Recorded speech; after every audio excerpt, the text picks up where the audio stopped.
Continuamos con la ponencia del Sinúa Chambacú, afirmación novelística del escritor Manuel Zapata Olivella, a cargo de Mauricio Javier Burgos Altamiranda.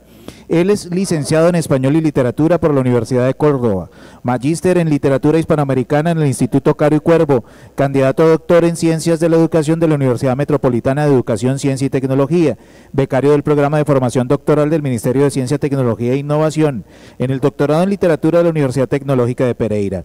En la actualidad, ejerce como jefe del programa de licenciatura en Literatura y Lengua Castellana en la Universidad de Córdoba y coordina el proyecto Alfabetización, liderado por la universidad en colaboración con la gobernación del departamento, abarcando 20 municipios de Córdoba precisamente.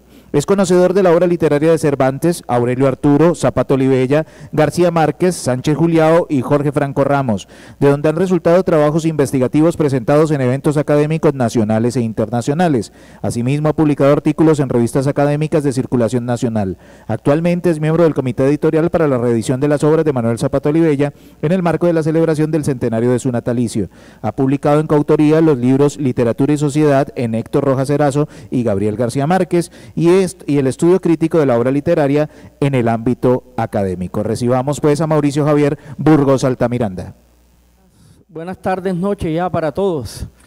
Agradecimiento especial, por supuesto, al maestro Darío, a Magdalena y a todo el equipo del Centro Virtual Isaac por la invitación, por abrir estos espacios. Y bueno, yo espero que Morfeo no nos vaya a visitar en este cierre, ¿no?, de jornada que ha tenido muchísimas ganancias. Dedicar esta ponencia a mis estudiantes de literatura de la Universidad de Córdoba, que están conectados en este momento, y dedicarlo también a mi colega y amigo Víctor Moreno Pineda, con quien discutimos y debatimos muchísimo sobre la construcción de esta literatura nacional. Del Sinúa Chambacú, afirmación novelística del escritor Manuel Zapata Olivella. Zapata Olivella ha sido uno de los escritores que más ayudó a conformar la nación literaria colombiana y a desbordarla. Es un intelectual que impactó la cultura, en la cultura y en la literatura, con su diversidad de publicaciones en novela, cuento, ensayo, teatro, fábula, libretos para radio y televisión y artículos de prensa, construyendo a partir de allí una nueva mirada, un nuevo canon de la literatura colombiana. Por tanto, su infancia, la influencia de su padre Antonio María Zapata Vázquez, libre pensador, sus viajes, su vagabundaje como visión de vida, su vínculo con académicos y escritores de América Latina, Norteamérica, las Antillas, África y Occidente, forjaron un intelectual que irrumpió con fuerza en la tradición literaria colombiana. Para comprender mejor el proceso de producción intelectual de este escritor, es decir, la estructuración de una época importante de la literatura colombiana, esta ponencia busca mostrar la afirmación del escritor en lo que respecta a su novelística, concretamente los cambios que se dan entre su ópera prima, Tierra Mojada, y Chambacú Corral de Negros, cambios que evidencian una madurez del escritor y una conexión con las vanguardias literarias de América Latina. En estas obras, Zapata Olivella logró comprender las dinámicas del funcionamiento social y étnico del Caribe colombiano y construir a partir de allí una producción amplia que lo consolidó como uno de los intelectuales más importantes en el campo literario colombiano. Su obra, en su conjunto, también ayudó a configurar un nuevo canon literario para el país. Primero, su formación y su toma de posición en el campo literario. Como ya sabemos, Zapata Olivella nació en Santa Cruz de Lorica en 1920, en un hogar marcado por las ideas iluministas, por una parte, y por el pensamiento mágico-religioso, por otro. Su padre, Antonio María, fue un educador motivado por los postulados de la Ilustración. En Lorica, cuna de Manuel, Antonio María fundó la escuela llamada La Fraternidad, a la cual acudían los hijos de gamonales y campesinos. Allí se leían los autores de la Ilustración francesa, Montesquieu, Rousseau, Voltaire, y se debatía permanentemente sobre la libertad de pensamiento. En el Colegio de la Fraternidad, cito, fundado en Lorica, más que una cátedra liberal, se constituyó en una universidad abierta a todas las disciplinas del saber. La biblioteca adoceaba volúmenes de anatomía, física, matemáticas, historia, filosofía y literatura. El hambre enciclopedista de mi padre solo era superada por un afán didáctico siempre que tuviera a su lado una persona atenta. Leía para ambos, deteniéndose en aquellos pasajes que requerían alguna explicación para este claro entendimiento. En esta escuela, Zapata Olivella descubrió desde muy niño el mundo de las letras y paso a paso se fue adentrando en las ideas iluministas. Si bien es cierto que esta primera etapa en el Sinú es y ha sido determinante en la formación del escritor de la diáspora africana, su primera novela, Tierra Mojada, tiene como topos la zona déltica del Sinú. No menos importante fue su capítulo en la ciudad de Cartagena de Indias. A finales de la década del 20, Antonio María perdió a su gran amigo y protector, el general Jesús María Lugo, protagonista liberal durante la Guerra de los 1000 días, con quien mantenía una cofradía en el Bajo Sinú. Con el deceso del general, Antonio María tomó la decisión de marchar con su familia a la ciudad de Cartagena. Allí, en el barrio Getsemaní, comunidad ancestral negrera, Zapato Olivella terminó su bachillerato e ingresó a la universidad.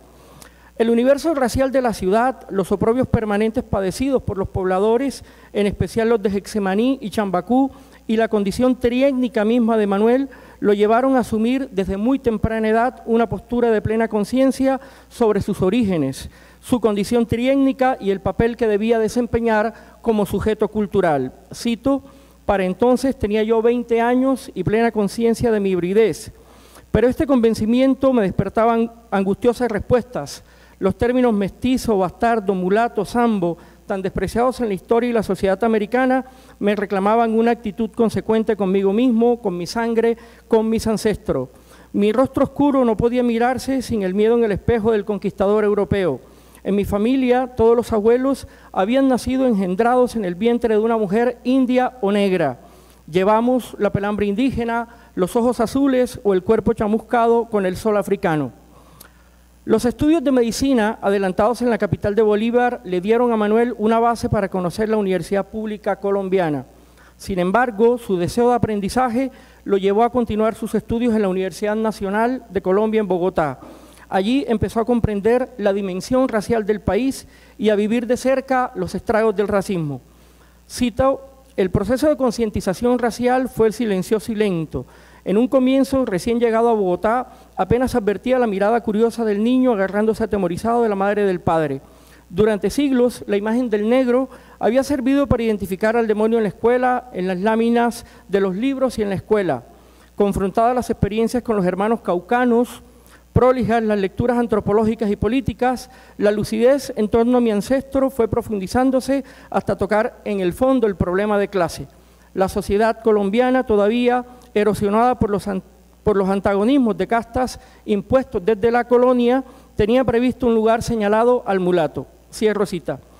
El sentido agudo de la realidad que le daba la medicina como ciencia, la diversidad étnica que se encontraba en las aulas universitarias capitalinas, la relación cercana que experimentó con otros condiscípulos como Natanael Díaz, las injusticias vistas de primera mano en la fría Bogotá y las lecturas de autores como Balzac, Dickens, Pérez Galdós, Solá, Dostoyevsky, Poe, Blasco Ibáñez, Goethe, entre otros, le sirvieron a Manuel para experimentar el afán de ser y para comprender y emprender el vagabundaje como formación social. Ya en esa época, Manuel se encontraba publicando sus primeras columnas y reportajes en diversos diarios de circulación nacional, como Cromos, El Tiempo, Sábado, El Espectador, Diario de la Costa, algunas de ellas rechazadas por sobrecarga de denuncias.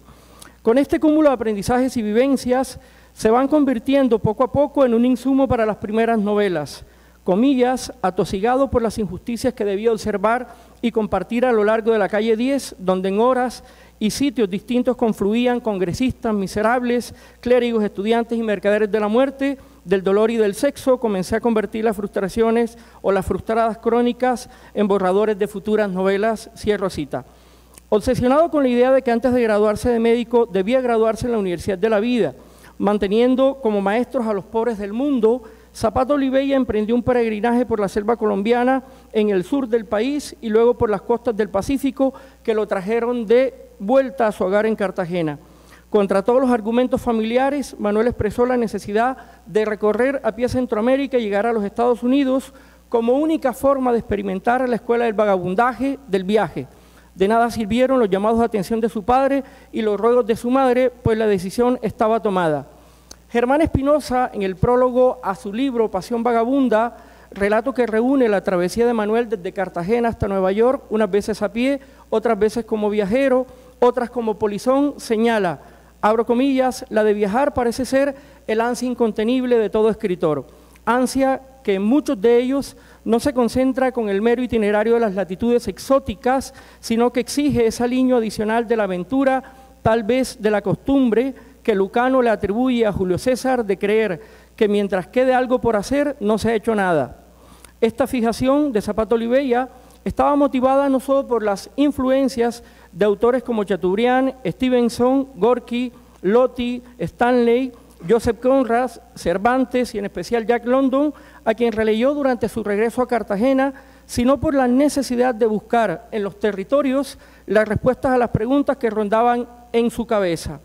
Con el cúmulo de aprendizajes de su periplo por Centroamérica, Panamá, Costa Rica, Nicaragua, Honduras, Guatemala, en donde tuvo que desempeñar diversos oficios para sobrevivir, mensajero, vendedor, arriero, boxeador, pescador, ayudante mecánico, entre otros, Manuel logró ingresar al país azteca. La recompensa llegaría después cuando en Ciudad de México logró entablar contacto con el médico Alfonso Ortiz Tirado, quien lo ayudó, le ofreció trabajo en una clínica y lo relacionó con académicos de la ciudad. Este episodio es altamente determinante en la vida literaria de Manuel, pues logró contacto con reconocidos escritores y artistas mexicanos como Diego Rivera, Agustín Yáñez, Mariano Zuela, José Revueltas, entre otros, y publicar reportajes para las revistas América, Hoy, Sucesos, Para Todos, Mañana y Cinema Reporter. Las experiencias acumuladas por Zapata Olivella durante este viaje marcaron su carrera literaria y su postura frente a la escritura. De hecho, todos los relatos contenidos en Pasión Vagabunda han sido fuente para sus posteriores creaciones. Tomás Koeman, en un artículo publicado en Afro-Hispanic Review, ha sostenido: los personajes, acontecimientos y lugares de las páginas de Pasión Vagabunda que sirven de inspiración y material para la subsiguiente obra ficcionesca de Manuel Zapata Olivella son muchos. Para él, la experiencia vivida es la base, resalto esto, y la inspiración de su obra, la cual le pone al servicio de la sociedad, siempre con el fin de elevar la dignidad del individuo y reivindicar los derechos humanos. En esta misma línea, el escritor José Luis Garcés ha señalado: quizá no hay en la literatura colombiana una vida más rica en osadías, en experiencias, en aventuras, que la de este mulato que respondió y responde al nombre de Manuel Zapata Olivella.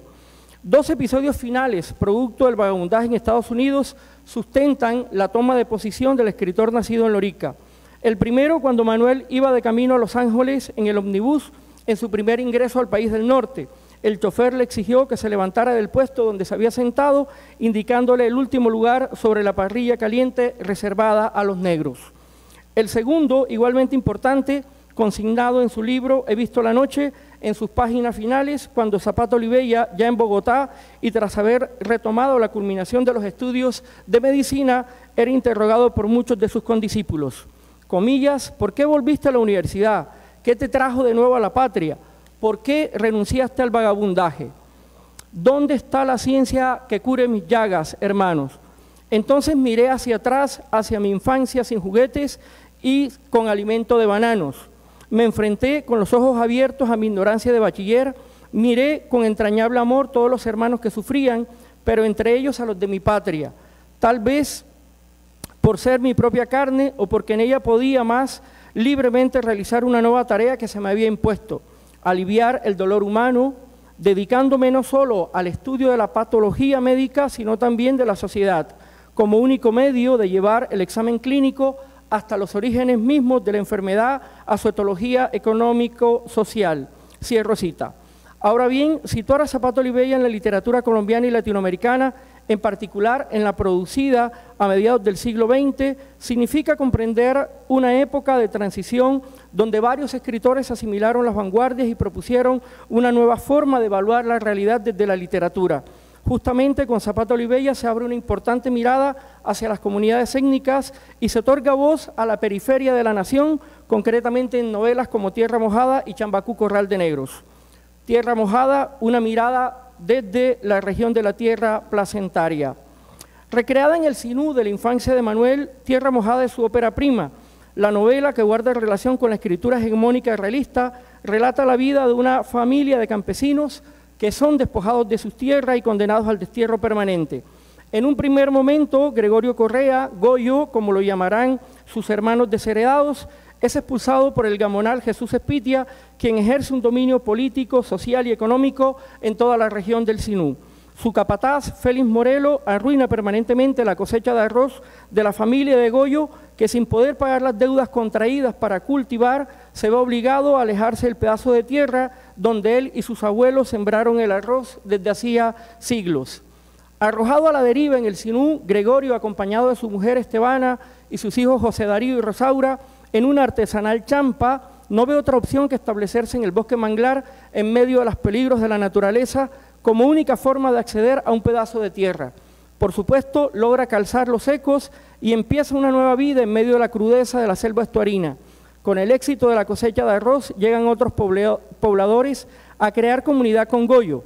Es de esta manera como los ecos se va poblando y como adquiere renombre en las regiones de las comarcas vecinas, en especial en los topos de San Bernardo del Viento, Lorica y San Antero, por la calidad de su arroz.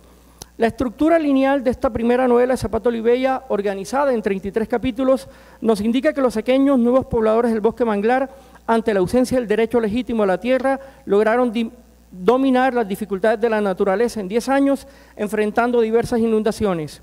Un personaje vital que irrumpe en la novela es Marcos Olivares, el maestro formado en Cartagena que ayudará desde sus saberes normativos a organizar la Liga Campesina, es decir, a los cultivadores sequeños y a toda la comarca como forma de resistencia frente a los abusos del opresor.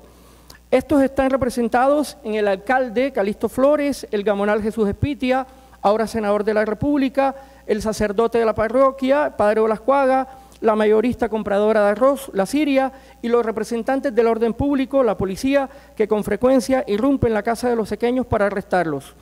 4 acontecimientos finales estructuran la trama de la novela. Primero, el rapto de María Teresa, reina de las fiestas de Moñitos, a quien el mono Espitia, hijo del bastardo terrateniente de Jesús, pretendía.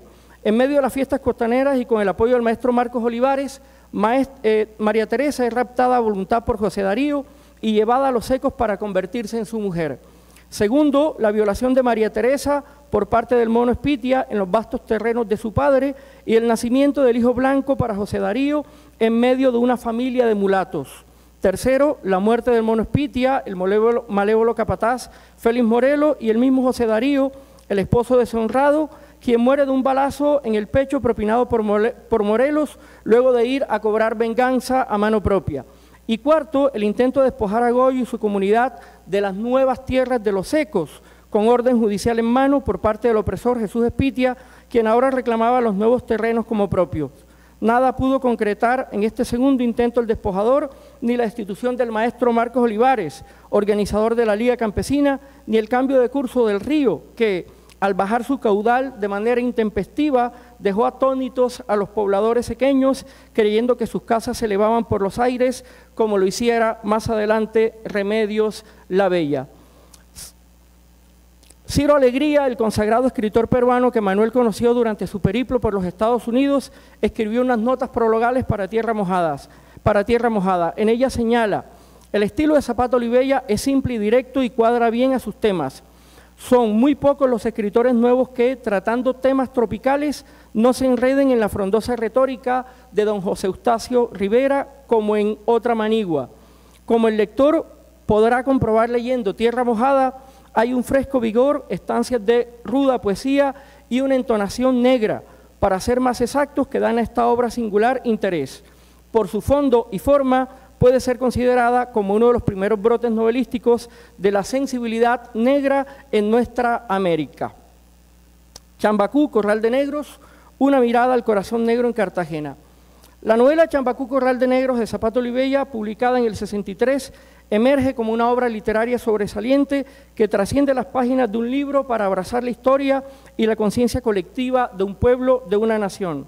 En la obra no solo se narra la historia, sino que también se desentrañan temas cruciales en relación con la población afrodescendiente y con la población mestiza en general, como la identidad, la resistencia, la desigualdad social, la pobreza absoluta y la emancipación, en un contexto de guerra y lucha por la justicia que es y ha sido la constante de la historia de Cartagena y del país.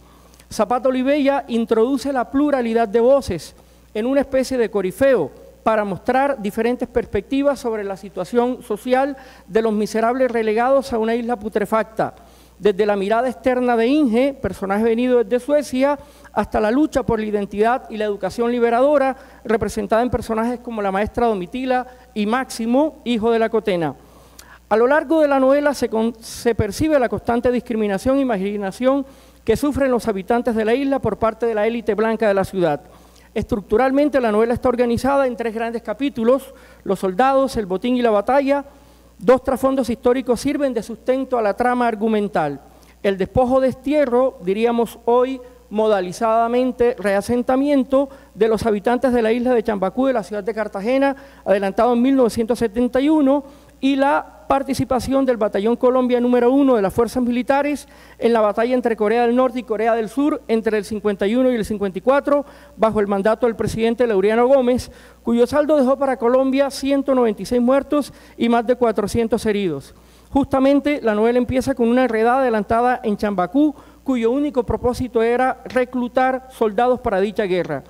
Las voces que introduce Zapato Olivella en cada uno de los personajes desafían al lector y le otorgan un nivel de conciencia no experimentado en su primera novela. El uso del monólogo interior, la asociación libre de pensamientos, la ruptura del tiempo, las observaciones sensoriales, la puntuación y la sintaxis deliberadamente alteradas le dan a Zapata el estilo para que los personajes de Chambacú tengan conciencia propia. Esto lo podemos experimentar como lectores en al menos 4 personajes. Sintetizo: Máximo, José Raquel, hermano de Máximo, que hay allí una gran metáfora entre Caín y Abel. Este hermano José Raquel, que es un malévolo, que se va a la guerra de Corea, que explota todo el tema de los muertos, termina al final de la novela matando a su propio hermano. Inge, la sueca, que es la esposa de José Raquel, que viene, que se siente una extraña, que está discriminada dentro de Chambacú y que al final termina solidarizándose con toda la gente que habita la isla. Y finalmente el personaje de Domitila. Estos son los hilos que conectan, que comunican una novela con otra, que tiene que ver con esta maestra, es decir, la figura de un maestro que introduce la educación, que emancipa al pueblo, que organiza además la Junta en Chambacú y que permite finalmente también lograr establecer, digamos, ese diálogo entre una novela y la otra. Termino: un lugar relevante en la historia crítica de la literatura colombiana. En 1956 y 1960, respectivamente, Zapato Olivella concedió 2 entrevistas al también escritor colombiano José María Álvarez de Onsorville en el programa de radio Colombia Literaria. En ellas realiza importantes aportes sobre la novela colombiana que aún hoy siguen vigentes. Salto la cita, pero quiero resaltar que Manuel en esta parte va a hablar sobre la novela colombiana, sobre el papel de la novela colombiana, y va a señalar quiénes son los novelistas más importantes en ese momento. Cita: la novela como expresión de los problemas humanos tiene el inmenso valor de la crítica y la autocrítica. Un país sin verdaderos novelistas, no es necesario que sean buenos novelistas, advierte, tendría una visión errónea de sus propios defectos y virtudes. La novela, con su denuncia, no solo contribuye al desarrollo cultural del país, sino también a los demás asuntos materiales y espirituales. A la pregunta sobre cuáles son, en su concepto, las figuras representativas de la novela en Colombia, Zapata responde: en primer lugar, Tomás Carrasquilla. Aquí va a mencionar quiénes son los escritores importantes de ese momento: Eustacio Rivera, Osorio Lizarazo, introduce a López Michelsen, que ya fue mencionado, Arnoldo Palacio, Olga Salcedo de Medina, importante nombre femenino, Caballero Calderón, entre otros. Lo importante de esta entrevista, de esta declaración casi profética, con esto empiezo a cerrar, estriba en que Zapato Olivella se anticipa a la construcción de una literatura nacional desde las regiones, tal como lo insinuara 70 años antes en su prólogo a Cantos Populares de mi tierra, el poeta Candelario Obeso. Dice Zapato Olivella: no querría terminar esta respuesta sin hacer mención a un fenómeno muy característico de la novela colombiana: los anónimos. Hay escondidos en la provincia una gran cantidad de buenos novelistas cuya producción no es conocida por no haber podido salvar la muralla china del anonimato. Hombres que han perdido la fe en los concursos literarios y aún, presumo, en la literatura misma.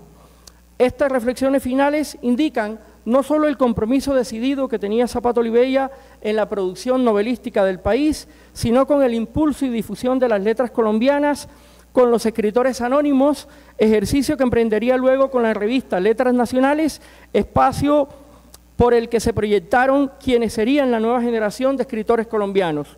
De igual manera, también reflejan al escritor que se afirmaría en su novelística, de manera coherente desde su ópera prima, Tierra Mojada, pasando por novelas como La Calle 10, hasta llegar a Chambacú, Corral de Negros, novela con la cual ganaría el premio Casa de las Américas. No menos importantes son las novelas de esta misma época, Detrás del Rostro, con la cual ganó el premio de novela ESO en 1962, y En Chimanas un santo, con la cual obtuvo dos importantes reconocimientos. Mención ESO de novela en 1961, ya sabemos que este premio lo va a ganar Gabriel García Márquez, y finalista Premio Biblioteca Breve en 1962, donde Manuel va también a perder, digamos, este premio con Mario Vargas Llosa.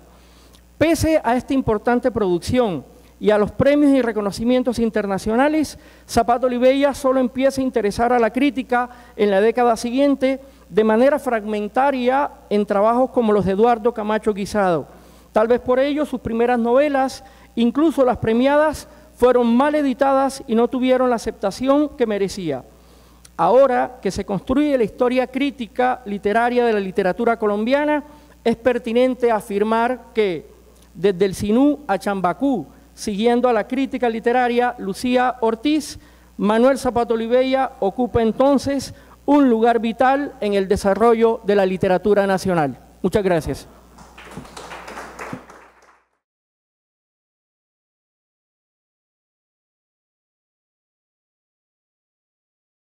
Tenemos espacio para preguntas.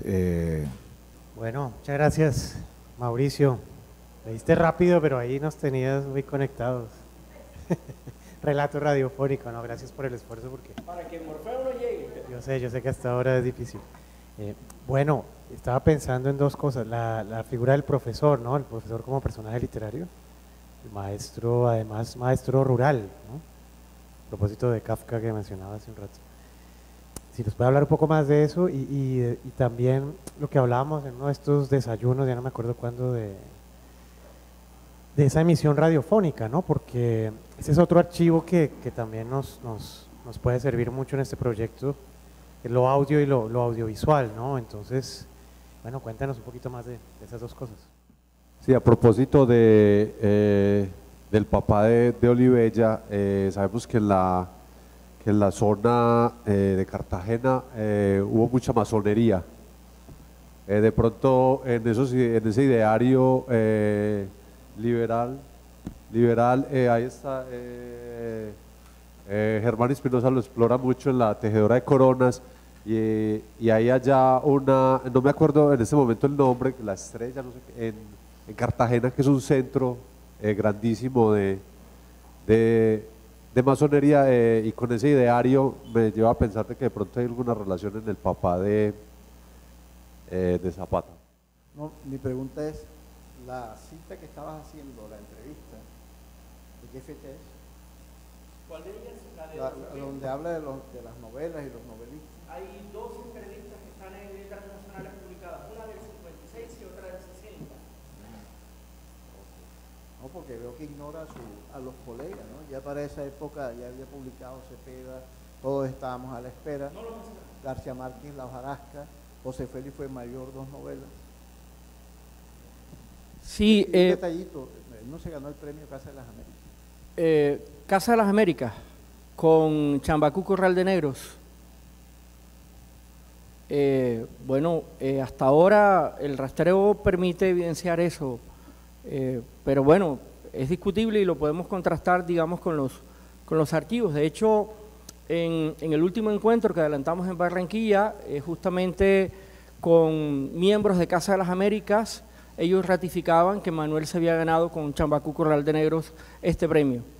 Pero bueno, para eso está en los archivos, ¿no? A propósito, mención especial. Bueno, sobre el tema radiofónico, quiero decir que Manuel fue uno de los que más explotó este tema radiofónico y estuvo construyendo a partir también de su trabajo étnico, de su trabajo etnográfico, de su trabajo con las comunidades, toda una serie de grabaciones que están contenidas hoy en un archivo, digamos, que la Radio Nacional de Colombia ha venido difundiendo. Eso lo que permite mostrar es que, bueno, Manuel participó activamente en la construcción de esta literatura nacional y que a partir, además de ese archivo, de esa reflexión profunda que hace sobre la literatura colombiana, luego da el salto hacia el tema de letras nacionales y a partir de letras nacionales permite entonces insertar a todos los escritores que en ese momento estaban en las regiones y que tal vez no habían sido tenidos en cuenta a la hora de ser publicados.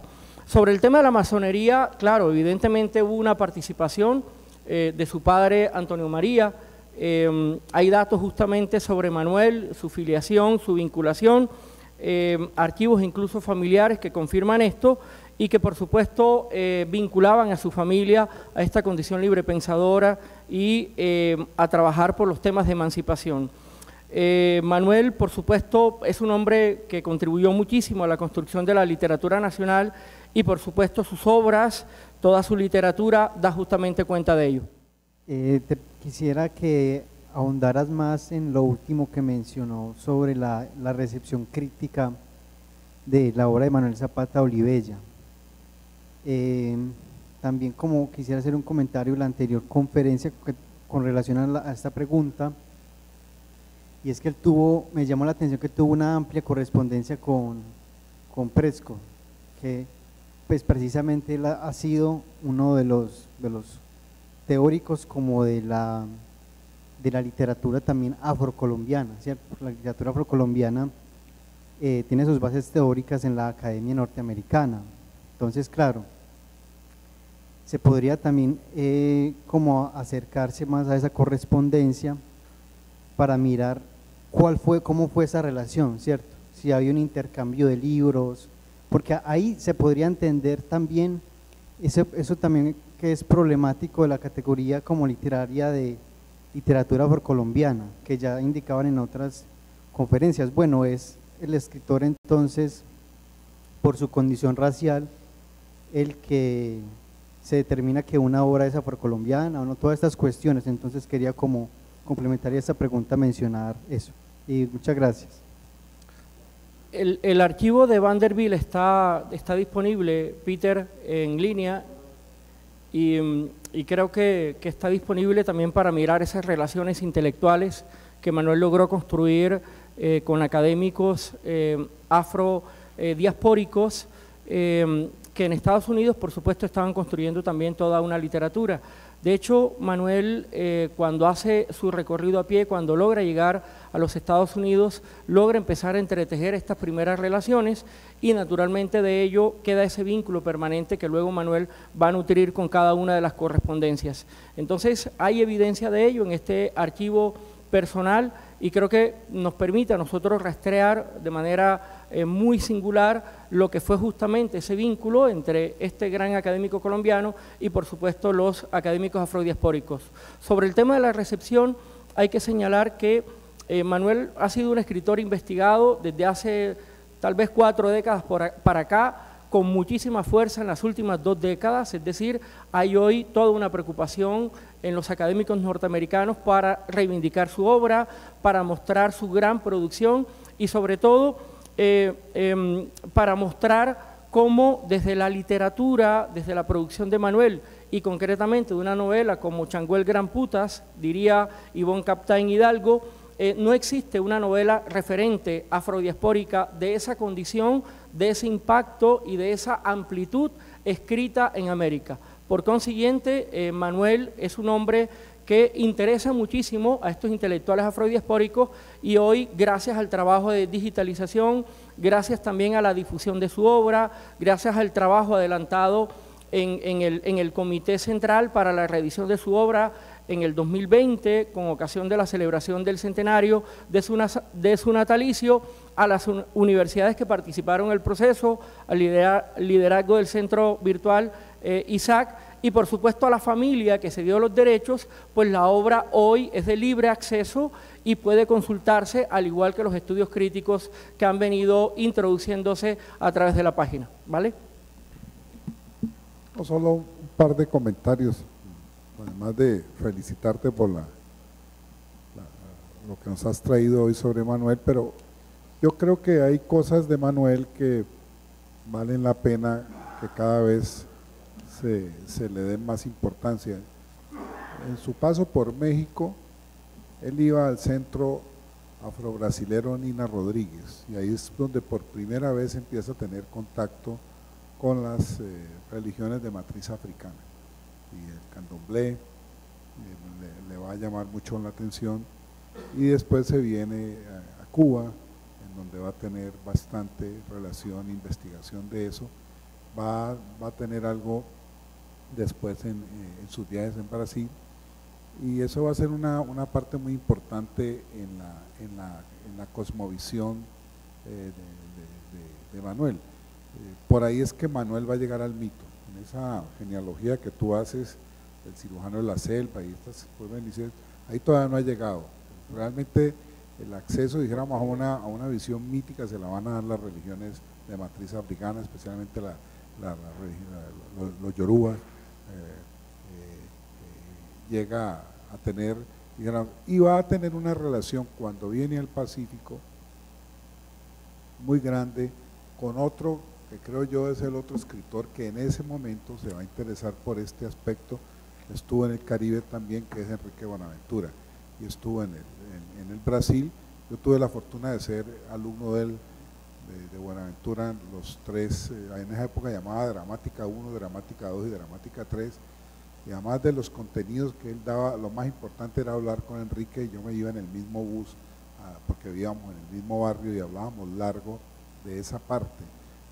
Ellos creo que son los dos escritores colombianos que compartieron ese interés por la dimensión religiosa. Bueno, yo me dediqué a seguirle eso en Changó de Gran Putas, que es quizás el elemento más ambicioso y el que hace a veces más difícil la lectura en el caso colombiano, porque cuando he dado el curso en Brasil, en Bahía, no hay ningún problema. De 25 estudiantes que tuve allá en el CEAO, en la Universidad de Bahía, por lo menos 15 todos iban al terreiro y eran iniciados y eran hijos de santos. Entonces no, en Cuba la misma cosa, donde ha habido tradición de las religiones de matriz africana, no hay tanto problema como acá, que hay que hacer una cierta introducción que ya se hace, que ya se conoce, y bueno, eso es lo que yo he aprendido en 25 años enseñando la novela. Entonces me parece que ese es un aspecto muy importante, y ver cómo él se va introduciendo cada vez más en la espiritualidad negra. En los Estados Unidos él se dedicó mucho a eso, a ir a las